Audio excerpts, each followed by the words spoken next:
بسم اللہ الرحمن الرحیم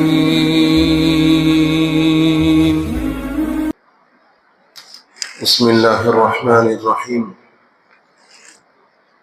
الحمد للہ وکفى وسلام علی عباده الذین اصطفى اما بعد فاعوذ باللہ من الشیطان الرجیم بسم اللہ الرحمن الرحیم یا ایہا الذین آمنوا اتقوا اللہ حق تقاته ولا تموتن الا وانتم مسلمون قال صلی اللہ علیہ وسلم قد افلح من اسلم ورزق كفافا وقنعه الله بما آتاه او كما قال صلی اللہ علیہ وسلم۔ قابل احترام عزیز بزرگوں، نوجوان بھائیوں،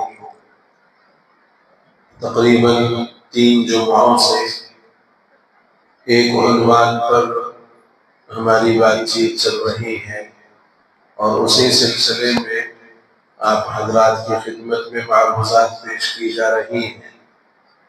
آج کا یہ سلسلہ انشاءاللہ آخری ہوگا اور اب تک جو باتیں اس عنوان پر پیش کی گئی ہیں اس کا مذاکرہ بھی ہو جائے گا اور آخری جو باتیں رہ گئی ہیں وہ آپ حضرات کی خدمت میں رکھی جائیں گی۔ بات ہماری چل رہی تھی حسن خاتمے سے متعلق۔ ہر ایمان والے کی یہ بڑی تمنا اور آرزو ہوتی ہے، بلکہ ہر مسلمان اس سلسلے میں دعائیں کرتا ہے کہ اے اللہ ہمارا خاتمہ ایمان پر فرما۔ بڑی بڑی مجلسوں میں، بڑے بڑے موقعوں پر علماء، صلحاء، اولیاء، اتقیاء، بزرگان دین سب اسی بات کی دعائیں کرتے ہیں کہ اے اللہ ایمان پر خاتمہ نصیب فرما۔ اور ہمارے ذہنوں میں جو بات حسن خاتمے سے متعلق ہے وہ یہ کہ بھائی نماز کی حالت میں مر گیا تو بڑی اچھی موت آئی، رمضان میں مرا، شب جمعہ میں انتقال ہوا، مکے میں انتقال ہوا، مدینے میں انتقال ہوا، یا پھر جو ہے روزے کی حالت میں انتقال ہوا، کسی نیک عمل کے کرتے ہوئے اس دنیا سے رخصت ہوا، تو ہم سمجھتے ہیں یہ حسن خاتمہ۔ حالانکہ حسن خاتمے کے لیے جیسے ہماری گفتگو چل رہی ہے 8 صفات ہیں۔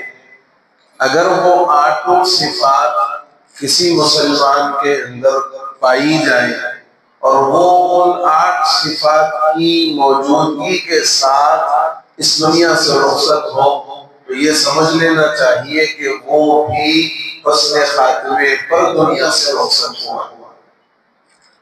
سب سے پہلی بات تھی اس میں کہ آپ اس حال میں دنیا سے جائیں کہ شرک سے بری ہوں، دوسری بات کہ آپ نفاق سے بری ہوں، تیسری بات کہ آپ کتاب و سنت پر عامل ہوں، اس پر ایمان رکھنے والے ہوں اور قرآن و سنت کے احکام کو بغیر کسی تعویل کے، بغیر کسی تنقیص کے، بغیر کسی زیادتی کے جو کا تو عمل کریں۔ چوتھی بات یہ بیان فرمائی کہ ہر بدعت و خرافات سے اپنے آپ کو دور رکھے اور ہر بدعت سے اپنے آپ کو بری کر لے، یہ بھی حسن خاتمے کے اندر ضروری ہے۔ اس کے بعد فرمایا کہ آپ اس حال میں دنیا سے رخصت ہوں کہ بوجھ کے اعتبار سے، چاہے وہ لوگوں کے جان اور مال کا بوجھ ہو، اس کے اعتبار سے آدمی ہلکا ہو، قرض کا بوجھ نہ ہو، کسی کی عزت پر، کسی کی ذات پر اور کسی کے خون سے متعلق آدمی کے ذمہ کوئی چیز نہ رہے، اور پھر یہ کہ آدمی لوگوں پر ظلم کرنے والا نہ ہو، غیر ظالمین نہ ہو کہ تم ان پر ظلم کرنے والے نہ بنو، نہ ان کی عزتوں سے کھلواڑ کرنے والے بنو، اور حقوق اللہ اور حقوق العباد کی ادائیگی کے ساتھ دنیا سے رخصت ہو۔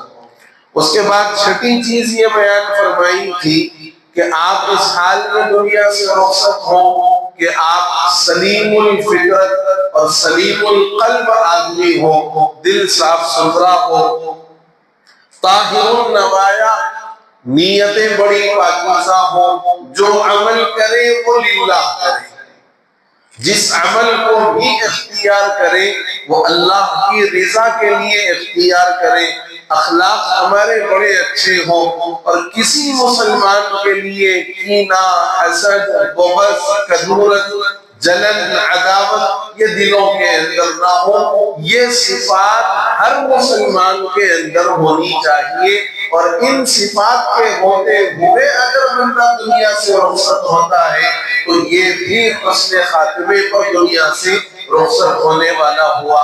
آخری دو باتیں ان 8 صفات میں سے، ان تصلی خمسک فی وقتہا مع الجماعہ، بڑی آسان بات ہے، ان تصلی خمسک فی وقتہا مع الجماعہ لمن لہم حق الجماعہ، کہ آپ اپنی زندگی میں 5 وقتہ نماز کے باجماعت پابند رہیں۔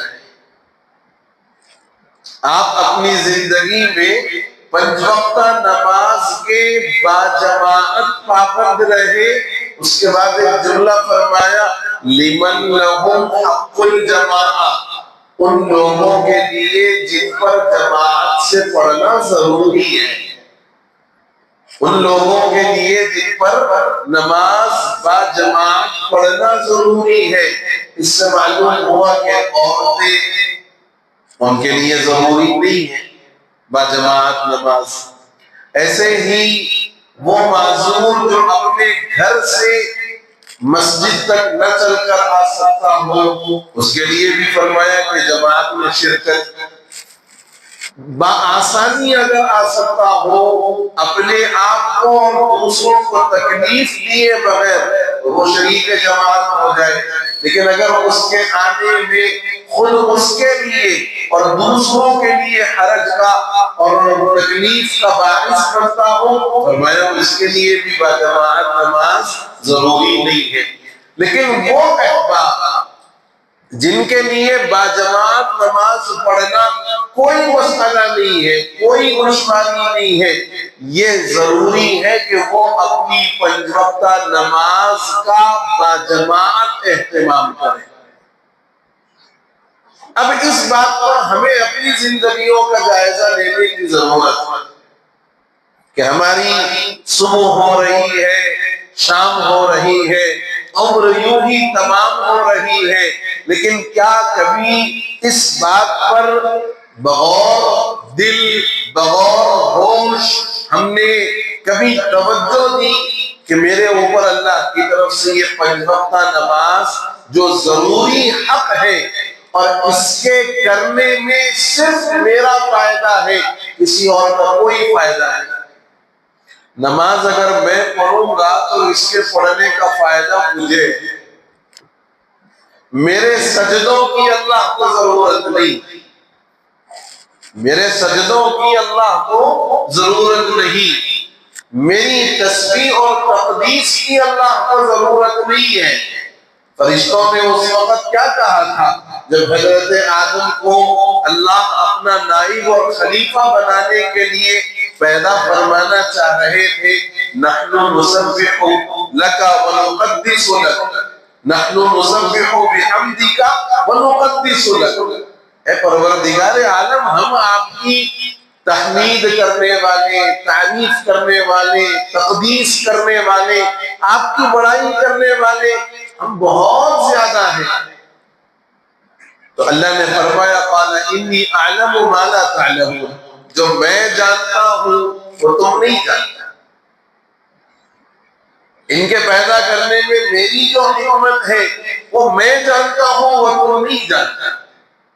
تو اللہ کے لیے بندوں کی تسبیح، بندوں کی تقدیس اور بندوں کا اللہ کی بڑائی کرنا، اللہ اس کا محتاج نہیں ہے۔ واللہ الغنی، اللہ تو بے نیاز ہے۔ اللہ الصمد، اللہ ایسا ہے کہ وہ خود کسی کا محتاج نہیں، ساری کائنات اس کی محتاج ہے۔ تو نماز پڑھنے میں ہمارا اپنا فائدہ ہے، لیکن کبھی ہم نے اس بات پر غور نہیں کیا کہ اللہ کی طرف سے یہ فریضہ ہے اور اس فریضے کو ادا کرنا میرے لیے کتنا ضروری ہے۔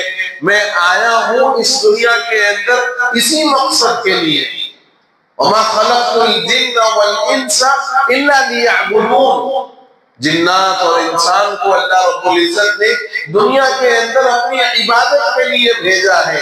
آج ہماری زندگیوں میں عبادت کا جو فقدان ہے، عبادت کی جو کمی ہے، چاہے وہ مرد ہو، چاہے وہ عورتیں ہوں، چاہے وہ بڑے ہوں، چاہے وہ چھوٹے ہوں، ہماری اوورآل مسلمانوں کی زندگیوں کے اندر عبادت کی جو کمی ہے، خدا کی قسم ہمارے حالات کا سب سے بڑا سبب یہی عبادت کی کمی ہے۔ عورتیں اپنے گھروں کے اندر الا ماشاء اللہ، لیکن نمازوں کا جو اہتمام ہونا چاہیے آج ہمارے مسلمان گھرانوں میں نہ عورتوں کو ہے نہ مردوں کو ہے، نہ بچوں کو ہے نہ بچیوں کو ہے۔ بڑوں کے لیے تو جیسے ہمارے پاس نوجوانوں کا ایک مشغلہ چبوترے سیکھنا، مسلمان معاشرے میں بڑی عمر کی عورتوں کا کام بھی محلے کے ایک چبوترے پر 6 8 4 5 عورتوں کا جمع ہو کر پورے محلے کی ٹی وی 9 نیوز رپورٹر بن جاتا ہے۔ ہماری ان بستیوں کے اندر ایسا کئی جگہوں پر دیکھنے کو ملا ہے، ماشاءاللہ بڑی عمر کی عورتیں، وہ ایک ان کا اپنا وقت ہوتا ہے، ناشتے وغیرہ سے فارغ ہونے کے بعد سے دوپہر کے وقت تک وہ اپنے گھر کے چبوترے پر آنے جانے والوں پر ان کی نظر یا ان سے ملاقات کرنے والے کوئی ان کے پاس، وہی بیٹھ کر اگر ذکر و اذکار کے اندر اپنے وقت کو لگا دے تو پھر دنیا اور دنیا کی تمام چیزوں سے بہتری اللہ ان کے مقدر کر دے گا، لیکن نہیں، ہمارا ذہن ہی اس طرف نہیں جاتا ہے۔ تو میں یہ عرض کر رہا تھا کہ یہ 5 وقت کی نماز کا باجماعت ادا کرنا ان لوگوں کے لیے جن پر جماعت سے نماز ادا کرنا ضروری ہے، یہ بھی حسن خاتمے کی ایک صفت ہے جن کو اللہ توفیق دے۔ فرمایا ایک حدیث کے اندر اللہ کے نبی علیہ السلام فرماتے ہیں کہ 7 افراد ایسے ہیں کہ کل میدان قیامت میں عرش الہی کے نیچے ان کو جگہ ملے گی۔ 7 کیٹیگریز ہیں، 7 آدمیوں کا مطلب صرف 7 آدمی ہی نہیں، 7 کیٹیگریز ایسی ہیں کہ ان کیٹیگریز والوں کو اللہ رب العزت عرش کے سائے میں جگہ عنایت فرمائے۔ ان میں ایک بندہ وہ ہے وَرَجُلٌ قَلْبُهُ مُعَلَّقٌ فِي الْمَسَاجِدِ، ایسا آدمی جس کا دل اللہ کے گھر میں ہمیشہ اٹکا رہتا ہو، ہمیشہ اٹکا رہتا ہو۔ فجر کی نماز اللہ کے گھر باجماعت ادا کیا، اب اس کو فکر ہے کہ کب ظہر کا وقت ہو اور میں اللہ کے گھر پہنچوں۔ ظہر کی نماز اس نے پڑھ لی اور پھر اس کے بعد اس کے دل کے اندر یہی ایک فکر سوار ہے، عصر کا وقت ہو تو اللہ کے گھر جاؤں اور پھر اللہ کی عبادت میں اپنے آپ کو لگاؤں۔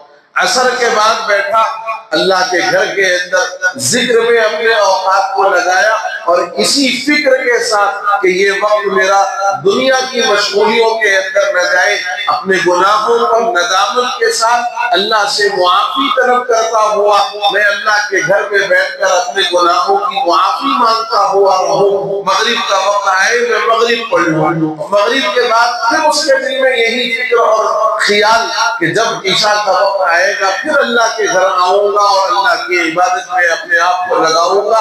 یہ جذبہ اور یہ صفت جس بندے کے اندر ہوگی، اللہ کے رسول علیہ الصلوۃ والسلام فرماتے ہیں وَرَجُلٌ قَلْبُهُ مُعَلَّقٌ فِي الْمَسَاجِدِ، وہ آدمی جس کا دل اللہ کے گھر میں اٹکا رہتا ہو، وہ بھی کل میدان محشر میں عرش الہی کے سائے میں ہو۔ تو یہ بات ہمیں اپنی زندگیوں کے جائزے کی ضرورت ہے کہ ہمیں اپنے دل کے اندر یہ داعیہ پیدا کرنا چاہیے اور اپنے آپ کو اللہ کے گھر سے جوڑ کر رکھنے کی ضرورت ہے۔ آج بڑے افسوس کی یہ بات ہے کہ مسلمانوں کی عبادت گاہیں صرف نماز کے حد تک کی رہ گئی، صرف نماز کے حد تک کی رہ گئی۔ نماز ہوئی جماعت کے بعد سے لے کر کے آدھے گھنٹے 20-25 منٹ کا وقت، اس کے بعد مسجدیں مقفل ہیں پورے محلوں میں، پوری مسجدوں کے اندر، الا ماشاءاللہ جن مسجدوں کے اندر کوئی نظام ہو تو شاید وہاں چلتا ہو، لیکن عمومی حال مسلمانوں کی مساجد کا یہی ہے، جماعت سے آدھے گھنٹے کا وقت، اس کے بعد آپ دیکھ لو مسجد مقفل ہے۔ اور اگر مسجد کھلی رہی تو نماز اور عبادت کو آنے والوں کی تعداد کم ہے، اور دوسری اپنی بشری ضرورتوں کی تکمیل کو آنے والوں کی تعداد بے شمار۔ حالانکہ مسجد مسلمانوں کے لیے پارلیمنٹ ہاؤس ہے۔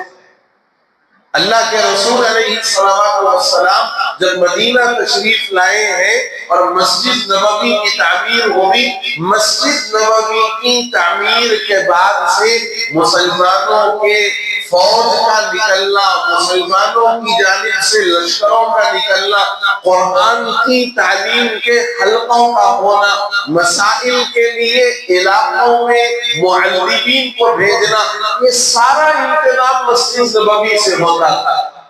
ایک دور تھا مسجدوں کے اندر مکاتب چلتے تھے، آج بھی چلتے ہیں، لیکن بدقسمتی یہ ہے کہ اکثر مساجد ان مکاتب کے نظام سے خالی ہے۔ ہماری مسجد بھی خالی ہے، ہماری مسجد بھی خالی ہے۔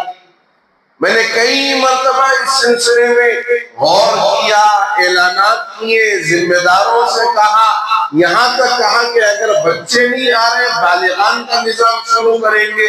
کوئی مطلب اس کے اندر آگے بڑھنے والا یا اس سلسلے میں فکر مندی کرنے والا کوئی ہے ہی نہیں۔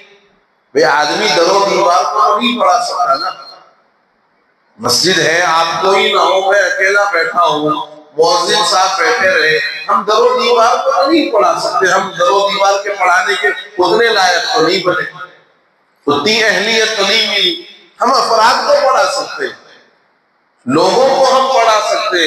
اب اگر کوئی آنے ہی کو تیار نہیں ہے تو پھر یوں محسوس ہوا کہ شاید یہ ایسا معاملہ ہے کہ یہاں ہر ایک ماشاءاللہ اپنے وقت کا بڑا مفسر بھی ہے، محدث بھی ہے، فقیہ بھی ہے، عالم بھی ہے، مفتی بھی ہے، اور صاحب ناصح بھی ہے، مصلح بھی ہے، ہر ایک آدمی یہاں موجود ہے۔ ہم ہی سب سے زیادہ جو ہے نکمے ہیں، لوگوں کو اس طرف راغب کر رہے، دیکھ دیکھ کر کے ہم نے بھی خاموشی اختیار کیا۔ نہ مکتب کا کوئی نظام صحیح معنی میں چل پڑا، اور چند دن چلا، چند مہینے چلا، اس کے بعد اس نظام میں کمی آئی۔ ہم نے سوچا کہ چلو بچوں کے اسکولوں کا جو وقت ہے اس کی وجہ سے شاید یہ نظام نہ بن پایا ہو، عشاء کے بعد بڑوں کے لیے نظام بنایا جائے۔ کوئی آواز نہیں، کوئی اس کے اوپر صدائے لبیک کہنے والا نہیں، خاموشی اختیار کرنی۔ آج ضرورت ہے، آپ جائیے نیو سٹی کے علاقوں میں، آپ جا کر کے جائزہ لے کر کے دیکھیں۔ میں کبھی کبھار جاتا رہتا ہوں نیو سٹی کے علاقوں میں، کبھی بیان وغیرہ کے لیے۔ وہاں مسجدوں کے اندر تعلیم بالغان کا مغرب سے عشاء تک، عشاء سے لے کر 1 گھنٹہ، فجر کے بعد سے 1 گھنٹہ، 3 شفٹوں میں کام چل رہا ہے تعلیم بالغان کا۔ میں نے درس قرآن کے اندر بتایا کون سا علاقہ؟ جڑی مٹیا کا علاقہ۔ جہاں پر مسلم آبادی 30 سے 35% ہوگی، 40% مان لیجیے، 60% غیر مسلم آبادی ہے، لیکن نظام بڑا مضبوط ہے۔ 3 شفٹوں میں تعلیم بالغان، ایک شفٹ میں 20 افراد ہیں، ایک شفٹ میں 20 بالغ افراد نورانی قاعدہ لے کر کے آگے ملک صاحب پڑھ رہے ہیں، ملک صاحب پڑھا رہے ہیں۔ میں گیا امتحان لیا ہوں بڑوں کا جو بالغان میں پڑھنے کے لیے بیٹھے، بولا حضرت یہ کیا ہے؟ اچھی طریقے سے پڑھ کے سنا ہے۔ وہ بولے یہ زبر ہے، زبر کو جو ہے جلدی پڑھنا ہے، یہ فلاں مد ہے، یہ فلاں قاعدہ ہے، یہ نون ساکن کا قاعدہ، یہ میم ساکن کا قاعدہ۔ کام کرنے والے وہاں کام کر رہے ہیں کیونکہ ان کو افراد میسر ہے، یہاں کام کرنے والے خالی پکار رہے، افراد میسر نہیں۔ ایسے ہی ایک دوسرا علاقہ ہے بورا بنڈا، نام سنا ہوگا آپ نے، بورا بنڈا فیس 2 فیس 3، ان علاقوں کے اندر بھی باضابطہ تعلیم بالغان کا ایسا منظم انتظام ہے کہ وہاں باضابطہ ان کے سالانہ جلسے ہوتے ہیں، اور سالانہ جلسوں میں باضابطہ ان کو انعامات سے نوازا جاتا ہے جو بالغان کے شعبے میں پڑھتے ہیں۔ ہمارا علاقہ ماشاءاللہ 100% نہیں 200% مسلمان آبادی والا ہے، مگر پڑھنے کے واسطے تیار نہیں ہے۔ ہاں ہمارے پاس ہوٹلہ بولو آپ جلدی، پانڈپے بولو آپ جلدی، چائی خوری بولو آپ جلدی، چبوترا بازی بولو آپ یس، شادیاں بولو آپ یس، بینڈ بازے پہ ناچنا بولو آپ ویری گڈ، یہ چیزیں ہمارے پاس ہیں۔ ہمارے پاس کروڑے بولے تو جن کو پڑھنا ہے، جن کی عمر پڑھنے کی ہے، انہیں پڑھنے کو موقع کرا۔ اب بڑے لوگ بولیں گے ہماری تو عمر ہی ہو گئی نا، اب کیا پڑھتے ہیں؟ سب اللہ معاف کرنے والا ہے نا۔ ہمارے بڑے بزرگوں کو اگر بولے تو شاید یہ جواب ملے گا، اب کیا مصعب عمر ہو گئی، پہلا خبر میں لٹکتے ہیں، اب کیا پڑھتی مصعب، سب بھی اللہ معاف کرتا جی، سب بھی اللہ معاف کرتا۔ یہ جو تصور ہمارا بیٹھا ہوا ہے، اس تصور نے ہمیں دینی نقطۂ نظر سے آگے بڑھنے نہیں دیا۔ گھرہ نئے نئے بناتے وقت، پی او پی بناتے وقت، گرینیٹ ڈالتے وقت، ماربل ڈالتے وقت، ٹائلز ڈالتے وقت نہیں بولے اے اب کیا بناتی میرے گھر ہوا گیا، سب بھی اب خبر میں پہلا لٹکتے ہیں، تھوڑے دن ہوئے جاتی ہیں، ابھی کے پیسے لگا بنانا کیا، میں نہیں بول رہے ہیں۔ وہاں کیا بول رہے ہیں؟ بولے تو کتنا نیا ٹیکنالوجی استعمال کر کے بنا سکتے، اتنی بڑی ٹیکنالوجی لگاؤ اور بناؤ۔ دنیا کا گھر بناؤ تو چھوڑ کر جانا ہے، اور جس گھر کو بنانے کی ضرورت ہے، جہاں مدتوں رہنا ہے، جہاں ایک عرصہ دراز تک رکے رہنا ہے، اس گھر کی ہمیں کوئی فکر نہیں۔ اور یہ گھر جو ہمیں چھوڑ کر جانا ہے، اور کب چھوڑ کر جانا ہے پتہ نہیں۔ آپ کے اسی پرانے شہر کے اندر ایک صاحب کے بارے میں معلوم ہوا، شاہ غوث جو ہوٹل ہے اس کے پیچھے کے حصے میں جو علاقہ ہے، نام نہیں معلوم میرے کو، اس کے پیچھے بہرحال علاقہ ہے، وہ صاحب 21 سال باہر رہ کے آئے۔ کتنے سال؟ 21 سال، 21 ایئرس، اپنی پوری جوانی اور ادھیڑ عمر پوری لگا کے آ گیا۔ آئے اور آنے سے پہلے پورا انتظام کرے گھر کے لیے، گھر بھی بننا شروع ہو گیا، سب ہو گیا۔ اتفاق یہ ہوا کہ گھر قریب تھا مکمل ہونے کے، ان صاحب کا انتقال ہو گیا۔ انتقال ہو گیا، انتقال کے بعد بہرحال لوگ آئے، رونا پلانا ہوا۔ اس کے بعد میں گھر میں یہ بولے کہ بھئی ابھی تختہ نہیں آیا غسل دینے کے واسطے، ادھر ایک ڈور رکھا ہوا تھا ساگوان کا، ایک ڈور رکھا ہوا ہے ساگوان کا۔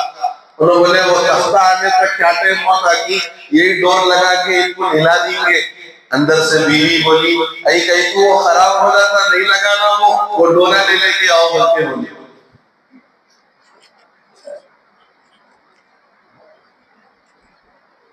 وہ ڈونر لے کے آؤ، اگر آپ دروازہ لگائیں گے وہ دروازہ خراب ہو جائے گا. کس کے لیے؟ جس نے اپنی پوری زندگی لگا دی اور ان کے لیے ٹھکانہ بنایا. اس کے لیے اس ڈور کی اہمیت نہیں تھی، لیکن دلوں کے اندر وہ چیز نہیں پیدا ہوئی. بیوی کہتی ہے کہ وہ ڈور مت لگاؤ، ڈور خراب ہو جائے گا، باہر سے جا کے وہ تختہ لے کے آؤ. یہ دنیا اتنی بے وفا ہے میرے بھائی. یہ دنیا کے گھر بنانے کے لیے اتنی محنت ہماری، اپنے قبر کے گھر بنانے کی ہماری کوئی فکر نہیں. تو بہرحال عرض یہ کر رہا تھا کہ پانچوں وقتوں کی نماز کا اہتمام اور وہ تمام حقوق جو اللہ نے ہم پر اپنے گھر والوں کے اور اپنے گھر کے ہمارے اوپر عائد کیے ہیں، ان حقوق کو ادا کرنا. اولاد کی تربیت، اولاد کی پرورش، اولاد کی دینی تعلیم، اولاد کو دنیا اور آخرت دونوں اعتبار سے قابل بنانا، دنیا کے اعتبار سے بھی قابل بنانا، دین کے اعتبار سے اور قابل بنانا، دین کے اعتبار سے اور قابل بنانا. آج ہمارا نظام الٹا ہے، ہم دنیا کے اعتبار سے بڑا قابل بنا رہے ہیں، زبردست ڈگریوں کا حامل اس کو بنا رہے ہیں. دینی اعتبار سے ہم اتنا بھی قابل نہیں بنائے کہ اپنے باپ کے نماز جنازہ کو وہ پڑھا سکے. ہم اتنا قابل بھی نہیں بنا رہے ہیں. دنیا کی بڑی ڈگریاں ہیں، ماسٹر ڈگریز ہم کروا رہے ہیں، لیکن اتنا قابل نہیں بنا رہے کہ وہ اپنے باپ کے لیے کم از کم نماز جنازہ پڑھائے، اپنے باپ کے آخری سفر کے موقع پر اس کے لیے دعائیں مغفرت کرے. ہم اس قابل اپنی اولاد کو نہیں بنا رہے. ہم نے یہ سمجھا کہ ہماری پوری محنتیں اور پوری کاوشوں کا محور اور مرکز بس دنیا ہے. یاد رکھو، میں نے ابھی بتایا کہ یہ اتنی بے وفا دنیا ہے جس کے ساتھ پوری زندگی گزار دی اور جس کے لیے اپنی پوری زندگی نچھاور کر دی. آخر میں وہی کہنے لگی کہ یہ ڈور خراب ہو جائے گا، تختہ لا کے لے لاؤ. اور آخری بات کہ آپ اور میں دنیا سے اس حال میں رخصت ہوں کہ دینی امور یعنی دین کی جتنی باتیں ہیں ان امور کو اور ان باتوں کو لازمی طور پر اپنی زندگیوں میں ہم ادا کرتے رہنے والے بنے اور اپنے پڑوسیوں کے ساتھ محبت کرنے والے اور اپنے رشتوں کو جوڑنے والے بنے اور چھوٹوں پر شفقت کرنے والے اور بڑوں کا اکرام کرنے والے بنے. یہ ایک ایسی صفت ہے جو آدمی کے عمدہ اخلاق اور اچھے اخلاق کا حامل بنانے کے واسطے یہ صفت ضروری ہے. آج ہماری زندگیوں کے اندر ایسا ہے، دینی اعتبار سے ہم مضبوط کا ہے، جمعہ ٹو جمعہ باقی سب جمعہ، جی جمعہ ٹو جمعہ باقی سب جمعہ. پھر اس کے بعد بڑی راتیں آ گئی، مقدس راتیں آ گئی، ہمارے کو مسجد جب یاد آ گئی اور اس کے بعد ہمارے کو مسجد بھی یاد نہیں آتی. مسجد کے سامنے سے ہم آٹو میں بیٹھ کے گزر رہے اور بڑے لاؤڈ سپیکروں کے اندر آٹو کے جو ہے اندر جو سپیکرز ہیں اور سپیکروں میں گانے لگاتے ہوئے گزر رہے. اللہ کے گھر سے اس کے سامنے سے گزر رہے کہ تو ہمارے دل کے اندر اللہ کے گھر کی عظمت یاد نہیں. کہ ہم سمجھ رہے ہیں کہ ہم پورے محلے میں ایک نام رکھے، ہم جب بھی گئے تو ہمارا آٹو بجتے ہوئے رہتا ہے. آٹو بجنا نہیں، قبر کے اندر بچھوا پیدا ہو. آٹو نہیں بج رہا ہو، ہماری قبر کے اندر بچھو پیدا ہو رہے. تو دینی امور کو لازمی طور پر ادا کرنے والے بنے، اپنے پڑوسیوں کے ساتھ محبت کرنے والے، اپنے پڑوسیوں کے ساتھ محبت کرنے والے، محبا لجاری کا واصلا لرحیمی کا، رشتہ داروں کو رشتوں کو جوڑ کر زندگی گزارنے والے، راحما لصغیری کا اور محترما لکبیری کا، چھوٹوں پر شفقت کرنے والے اور بڑوں کے ساتھ عزت اور وقار سے پیش آنے والے. یہ صفات اگر کسی بندے کی زندگی کے اندر ہو، وہ چاہے بستر مرگ پر اس دنیا سے رخصت ہو، چاہے وہ کسی اور حالت میں دنیا سے رخصت ہو وہ بندہ اس دنیا سے حسن خاتمے پر گیا ہے۔